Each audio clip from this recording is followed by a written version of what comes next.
Pour le dimanche des rameaux, les jeunes, je vous propose de vous faire une petite vidéo pour vous expliquer un peu le sens de ce dimanche-là. Je tourne cette vidéo depuis un lieu un peu particulier, que vous connaissez peut-être, c'est une sacristie. Une sacristie, c'est une pièce derrière l'église, un peu comme une petite chapelle dans laquelle le prêtre se prépare pour célébrer la messe. Puis c'est aussi le lieu où on range les objets nécessaires à la liturgie. Et pour appuyer mon propos sur ce dimanche des rameaux, je vais utiliser tel ou tel objet, et donc c'est de la sacristie que je vous enregistre cette vidéo. Je ne sais pas si vous le savez, mais le dimanche des rameaux commence la plus grande, la plus belle, la plus dense semaine de l'année pour les chrétiens. C'est la dernière semaine de la vie de Jésus sur terre avant sa mort et sa résurrection. Et c'est une semaine tellement importante qu'on en a le récit quasiment heure par heure de tout ce que Jésus a dit, vécu, fait, subi, etc. Le début de cette semaine, donc, qu'on appelle la Semaine Sainte, c'est le dimanche des rameaux. Habituellement, c'est une grande fête, c'est le dimanche de l'année où il y a le plus de monde à la messe, où il y a une liturgie particulière où on bénit des rameaux ou des branches d'arbres, en particulier de palmiers.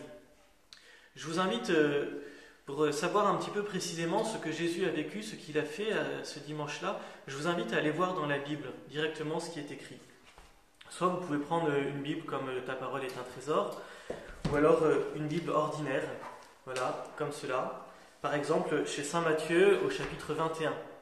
Allez voir l'évangile selon Saint Matthieu, chapitre 21, et vous verrez le récit qui est fait de l'entrée triomphale de Jésus à Jérusalem. Puis vous pourrez aussi aller voir dans les 3 autres évangiles, vous verrez c'est un petit peu différent. Et c'est intéressant de voir les différences qui sont mises en lumière.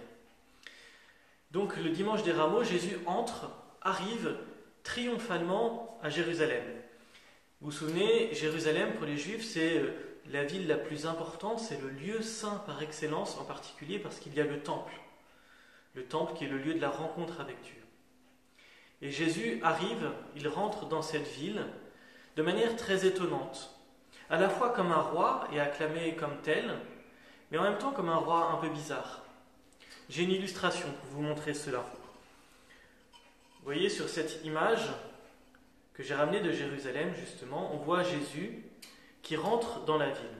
Que voit-on? On voit Jésus ici, qui est comme un roi assis sur un animal.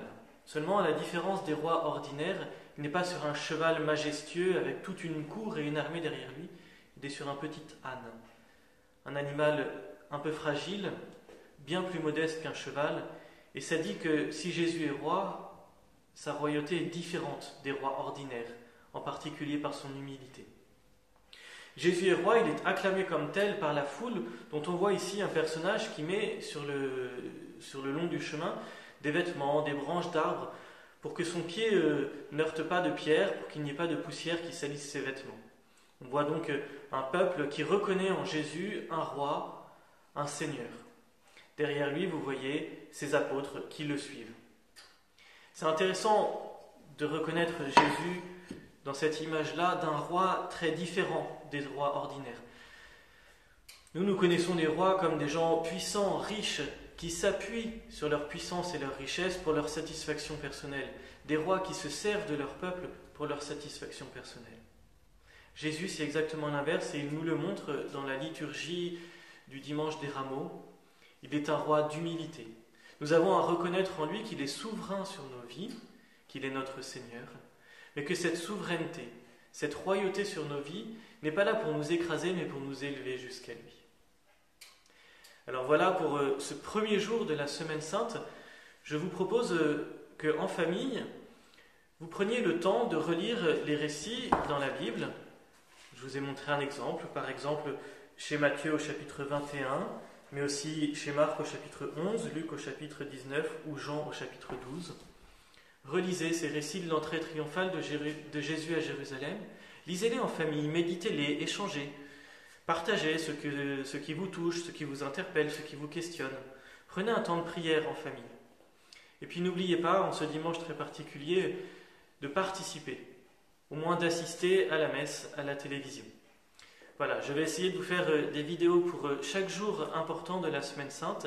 Et donc, je vous confie à la prière bienveillante de Marie, je me confie à votre prière et je prie pour vous.